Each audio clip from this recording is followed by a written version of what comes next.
Bismillahirrahmanirrahim. So the topic for today's lecture is hepatocellular carcinoma. This is a very common and prevalent condition found throughout the world as well as in our areas. The carriers of hepatitis B virus and C virus have an extremely high risk of developing hepatocellular carcinoma. In the areas of the world where hepatitis B virus infection is prevalent, 90% of patients with this cancer are positive for hepatitis B virus. दुनिया के वो areas जिनमें hepatocellular carcinoma बहुत common है, उनमें 90% लोग ऐसे हैं जिनमें बी वायरस की इन्फेक्शन पॉजिटिव आती है, and the cirrhosis is present in about 80% of these patients.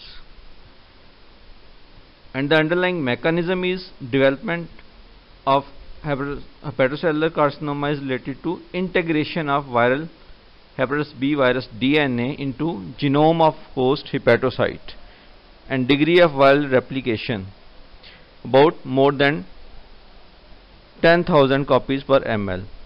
B virus infection में जो mechanism है development का hepatocellular carcinoma वो कुछ ऐसे है कि जो डीएनए है बी वायरस का वो इंटीग्रेट हो जाता है हिपेटोसाइट की जीनोम में, और ये वायरल रेप्लिकेशन पे भी डिपेंड करता है. ये तो है बी के अंदर जो मैकेनिज्म है एचसीसी डेवलपमेंट का.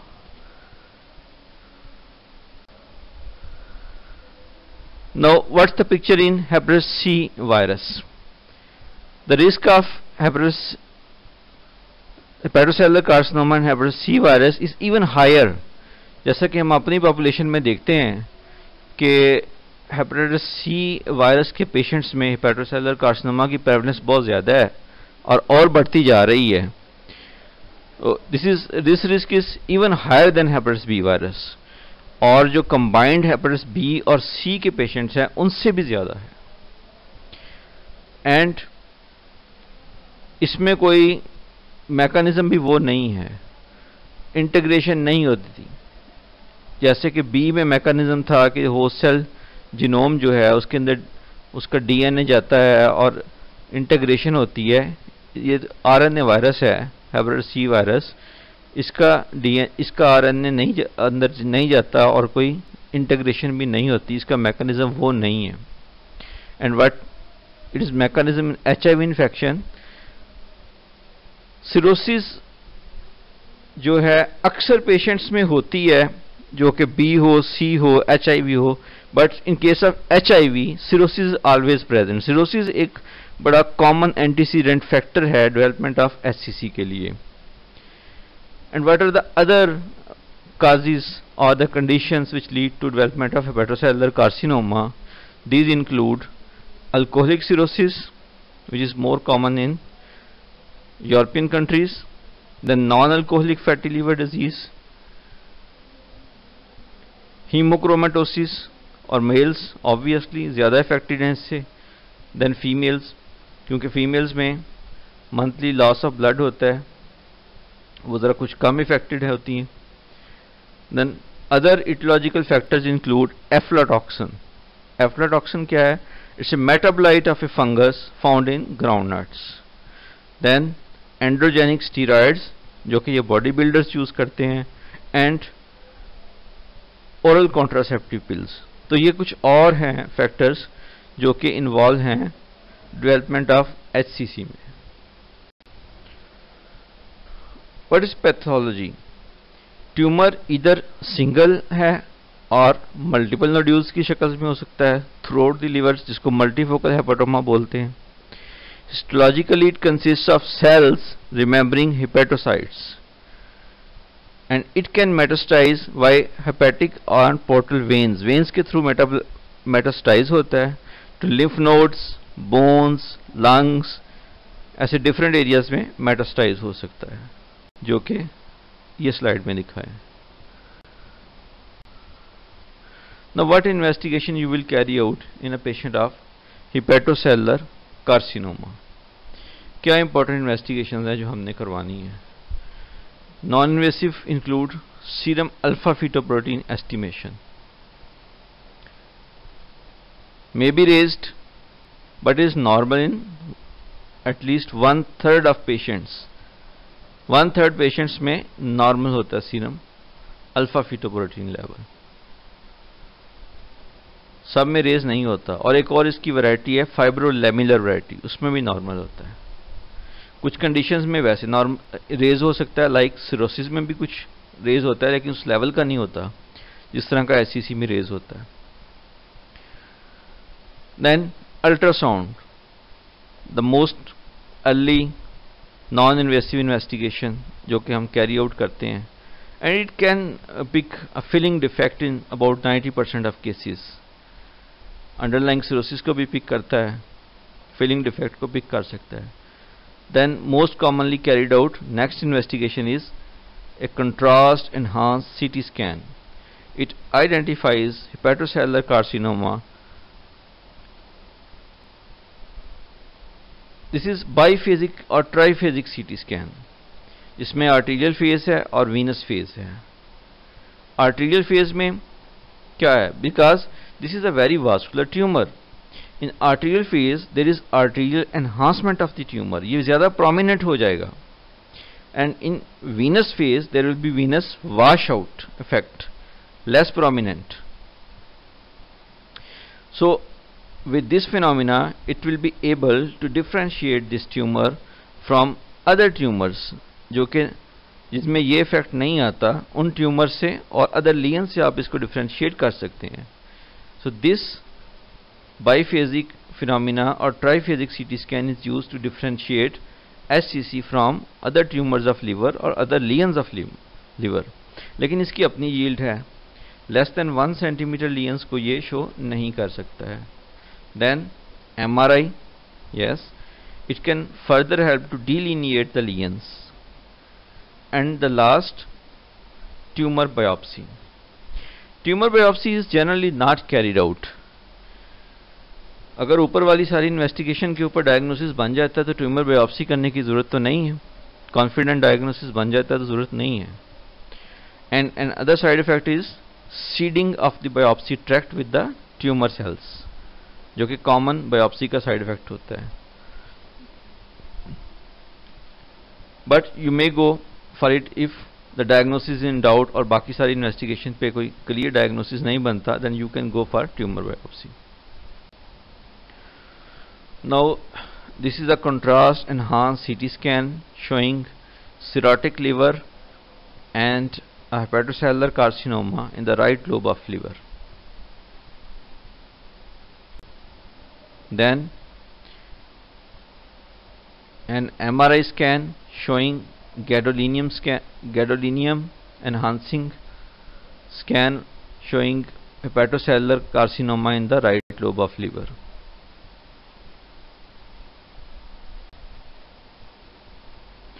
T2 weighted MRI of the liver showing gadolinium. Now here I want your concentration to understand the management of hepatocellular carcinoma. इसकी सारी मैनेजमेंट को अंडरस्टैंड करने के लिए थोड़ी सी कंसंट्रेशन की ज़रूरत है कि डिफरेंट लीजन्स की क्या मैनेजमेंट है। This depends upon certain factors. What are those factors? Patients with cirrhosis and without cirrhosis different है। In the presence of cirrhosis, tumor size इस पे डिपेंड करती है। मल्टीसेंट्रिसिटी, एक ट्यूमर है, 2 है, 3 है, इस पे डिपेंड करती है। And then the extent of liver disease, Child Pugh score क्या है, इस पे डिपेंड करती है। परफॉर्मेंस स्टेटस क्या है पेशेंट का, परफॉर्मेंस स्टेटस क्या है, परफॉर्मेंस स्टेटस ये है कि पेशेंट की फंक्शनल कंडीशन क्या है। लाइक पेशेंट के जो वेकिंग आवर्स हैं उसमें पेशेंट कितना मोबाइल है, कितना एनर्जेटिक है, अपने काम कितने खुद कर सकता है, और कन्फाइंड टू बेड और चेयर कैसा है। अगर एक पेशेंट सारा दिन मोबाइल है, अपने काम खुद से परफॉर्म कर सकता है, तो उसका परफॉर्मेंस स्टेटस हम 0 लेते हैं।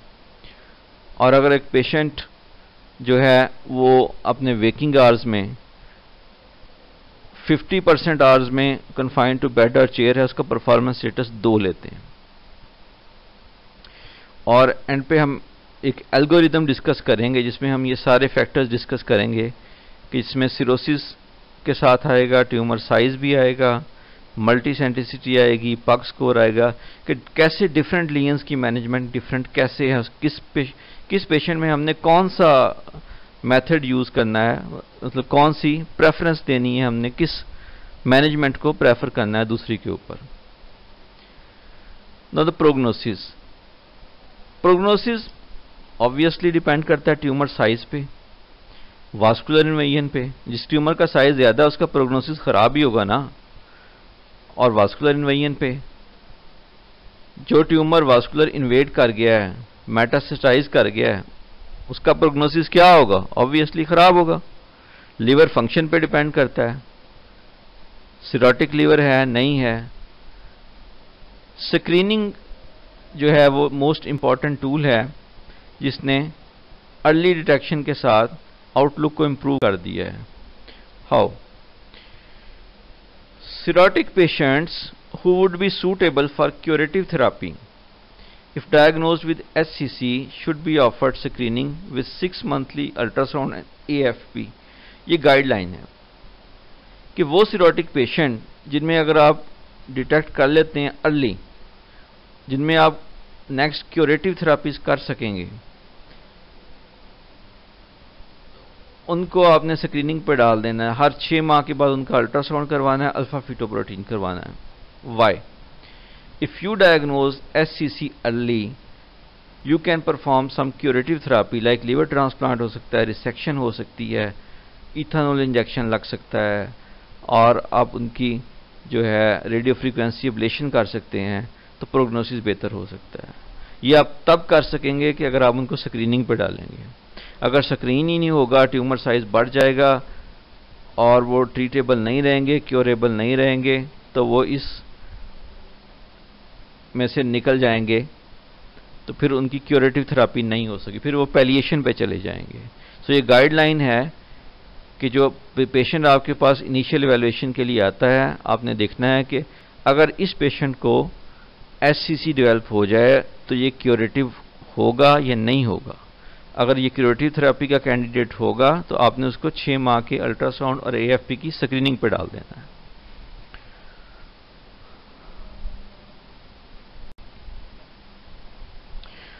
Now different modalities of treatment. Hepatic resection. Hepatic resection क्या है कि ट्यूमर का वो पार्ट जो है, जहां लिवर का वो पार्ट जहां ट्यूमर है, उसको निकाल दें। Treatment of choice for non cirrhotic patient. जाहिर है अगर लिवर ही सिरोटिक है फिर वो पार्ट तो नहीं निकालना ना, बाकी लिवर खराब है तो वो खराबी पैदा कर देगा, कोई फायदा नहीं होगा वो पार्ट निकालने का, और बाकी सिरोटिक लिवर की वजह से पेशेंट एनकैफ में चला जाएगा। 5 ईयर सर्वाइवल इसकी है 50%। हाउएवर 5 ईयर के बाद इसकी रिकरेंस भी 50% है। रिकरेंस उसी ट्यूमर की दोबारा हो सकती है और लिवर में, सिरोटिक लिवर में किसी दूसरी जगह पे डी नोवो दूसरे ट्यूमर की हो सकती है। And very few patient with cirrhosis are suitable for hepatic resection. With cirrhosis बहुत कम ट्यूमर है ऐसे जिनकी हेपेटिक रिसेक्शन कर सकते हैं, लेकिन वो केयरफुली सिलेक्ट करने पड़ेंगे। हेपेटिक फेलियर का रिस्क होगा और उनकी देखना पड़ेगा कि उनका गुड लिवर फंक्शन हो, पोर्टल हाइपरटेंशन ना हो, चाइल्ड पग ए हो, no portal hypertension. Liver transplant. Transplant में सबसे बड़ा बेनिफिट क्या है? Curing the underlying cirrhosis. Cirrhosis जब आप लिवर ही ट्रांसप्लांट कर देंगे, सिरोटिक लिवर ठीक हो जाएगा। Removing the risk of second tumour. जब लिवर ही आपने चेंज कर दिया तो सेकंड ट्यूमर होने का रिस्क भी जो रिसेक्शन के साथ है इसमें खत्म हो जाएगा। हाउएवर उसको इम्यूनोसप्रेशन पर डालना पड़ेगा।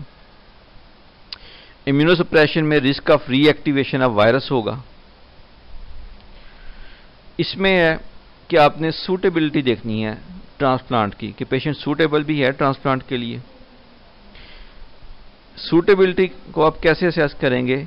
एक तो देखेंगे कि ट्यूमर मेटास्टैटिक तो नहीं है, वास्कुलर इन्वेड तो नहीं किया हुआ उसने, extra hepatic nodal involvement, vascular involvement, metastatic disease तो नहीं है। 5 ईयर सर्वाइवल 75% है, ये बेस्ट है जो कि तमाम थेरापीज में से किसी का है। और इसके लिए क्राइटेरिया है single tumour less than 5 centimetre और 3 tumours less than 3 centimetre. This is called Milan criteria, जहां तक आप लीवर ट्रांसप्लांटेशन सेफली कर सकते हैं। नाउ द परक्यूटेनियस थेरापीज, यहां तक हम ये अभी स्टडी कर रहे हैं curative therapies. Two other include percutaneous therapies. One is percutaneous ethanol injection and second one is radio frequency ablation therapy. Percutaneous ethanol injection into the tumor under ultrasound. इसमें ultrasound guidance में tumour के अंदर ethanol का injection लगाते हैं। Criteria is tumour less than 3 centimetre और less than 3 centimetre. Recurrence rate is 50% at 3 years. It is almost similar to surgical resection. So this is one of the curative therapy. And second is RFA, that is radio frequency ablation. Using a single electrode inserted into the tumor under radiological guidance. Alternative that takes longer to perform but may cause more complete tumor necrosis. वो patient जिसमें आप surgery नहीं कर सकते, surgery किन patients में नहीं कर सकते? लाइक पेशेंट को एडवांस्ड हार्ट फेलियर है, सीओपीडी है, ये दोनों थेरापीज जो है ना, आपने परक्यूटेनियस इथानोल इंजेक्शन है या रेडियो फ्रीक्वेंसी एब्लेशन है, ये उन मरीजों में करनी है इसमें मेजर सर्जरी आप नहीं कर सकते, रिसेक्शन नहीं कर सकते या आप लिवर ट्रांसप्लांट नहीं कर सकते। लाइक पेशेंट को कोई ऐसी कोमॉर्बिडिटीज हैं जिसकी वजह से आप सर्जरी नहीं कर सकते, पेशेंट अनफिट फॉर सर्जरी है, उसमें आपने ये अडॉप्ट करनी है। तो आरएफए भी एक अच्छी मोडालिटी है जिसकी वजह से आप ट्यूमर नेक्रोसिस कर सकते हैं और इसके भी अच्छे बेनिफिट्स हैं। Now we come to the non curative therapies. This is TACE, trans arterial chemo embolisation. Curative therapies यहां खत्म हो गई हैं। TACE, trans arterial chemo embolisation. Hepatocellular cancers are not radio sensitive, remember. और अगर कीमोथेरापी हम के बारे में सोचें वैसे, such as doxorubicin, effect is only 30%, so ये भी कोई ऑप्शन नहीं है। So what we do? Hepatic artery embolization. Selectively hepatic artery को एम्बोलाइज करते हैं with gel foam and doxorubicin. This is more effective. With survival rate of 60% in cirrhotic patient with unresectable HCC.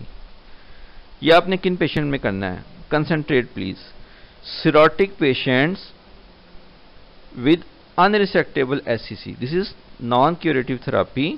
This is done in cirrhotic patient with unresectable HCC and good liver function. इसकी पहली condition है good liver function हो और मतलब DCLD ना हो। अगर good liver function नहीं होगा, डीकम्पेंसेटेड CLD होगी, तो पेशेंट एनकैफ में चला जाएगा।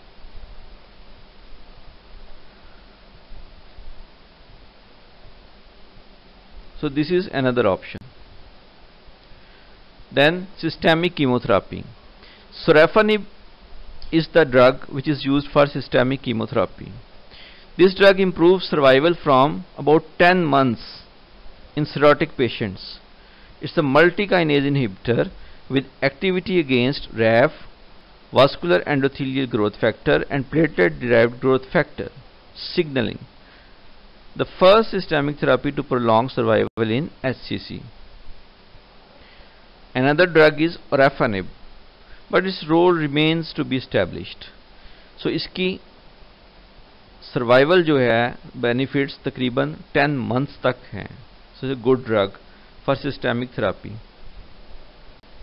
लेकिन इसके साइड इफेक्ट प्रोफाइल भी खासा बड़ा है। Now please concentrate again. अभी तक हमने जो पढ़ा है मैनेजमेंट का इस एल्गोरिदम में है, इसको गौर से देखिए। I need you to concentrate again, then you can understand what management should be done in individual cases. Hepatocellular carcinoma, we start from the top end. Hepatocellular carcinoma, you have 3 limbs from top M, right, middle and left. Left side पे देखें, performance status 0। Performance status का मैंने बता दिया था, patient fully mobile and active. Child Pugh A. Middle limb में क्या है, performance status 0 to 2, Child Pugh A to B।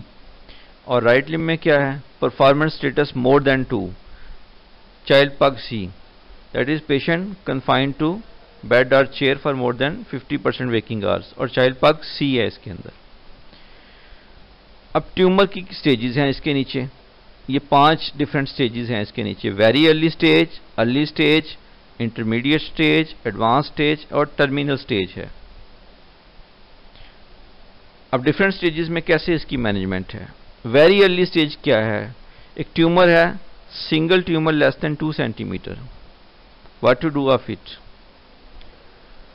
Look for portal hypertension, portal pressure. इसके नीचे आपको एरो के नीचे क्या नजर आ रहा है, पोर्टल प्रेशर देखें। If the portal pressure is normal, cirrhosis नहीं है, पोर्टल प्रेशर रेज नहीं है, resection. This is the answer, resection.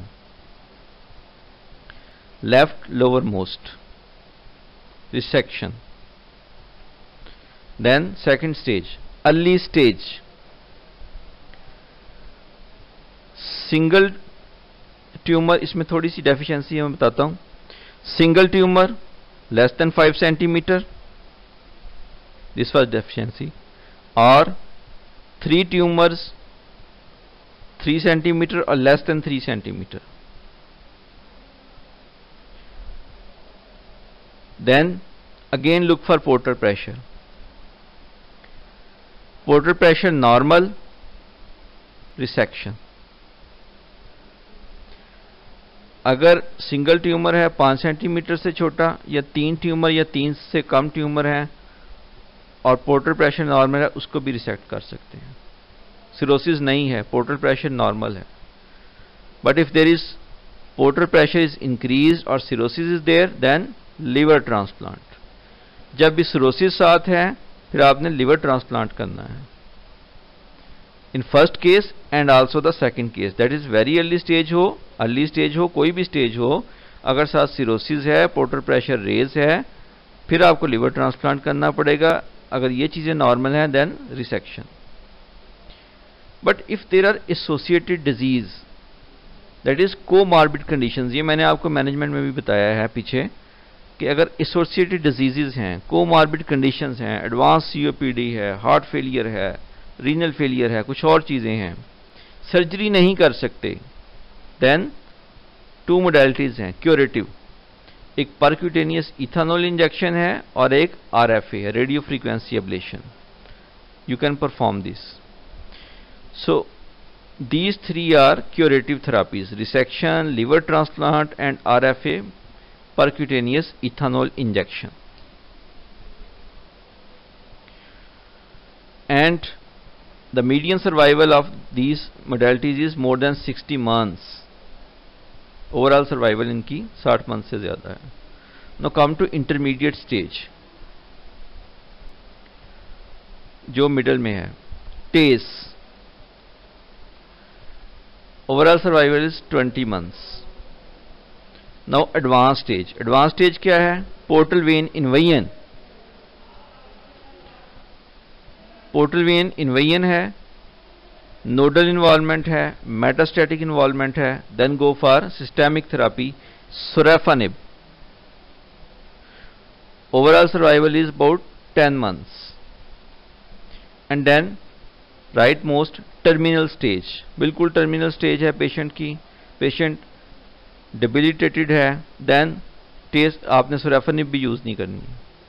Go for tender loving care, best supportive care, overall survival is only 3 months. I hope you understand this. Then how can we prevent? Prevention is by prevention of causative organisms. जहाँ hepatitis B virus prevalent है वहाँ hepatitis B को prevent करें। कैसे prevent करेंगे? The most effective method is vaccination, mass vaccination. जैसे हमारे EPI के शेड्यूल में हेपेटाइटिस बी वायरस की वैक्सीनेशन शामिल है, और दुनिया के वो एरियाज जहाँ ये प्रेवलेंट है बी वायरस और एचसीसी, तो वहाँ भी यूज़ हो रही है। और पेरीनेटल ट्रांस जो है इन्फेक्शन है, पेरीनेटल इन्फेक्शन है, उसमें क्या करते हैं? Mother hepatitis B virus positive हो तो बेबी को प्रिवेंट करने के लिए क्या करते हैं? हाइपर इम्यून सीरम ग्लोबुलिन लगाते हैं बेबी को, ताकि बेबी में ट्रांसमिशन ना हो at the time of delivery. After delivery baby को हाइपर इम्यून सीरम ग्लोबुलिन लगाते हैं। ऐसे नीडल प्रिक इंजरी के बाद जो विक्टिम है अगर वो इम्यूनाइज नहीं है उसको हाइपर इम्यून सीरम ग्लोबुलिन लगाते हैं प्रिवेंट करने के लिए। और सी की प्रिवेंशन क्या है?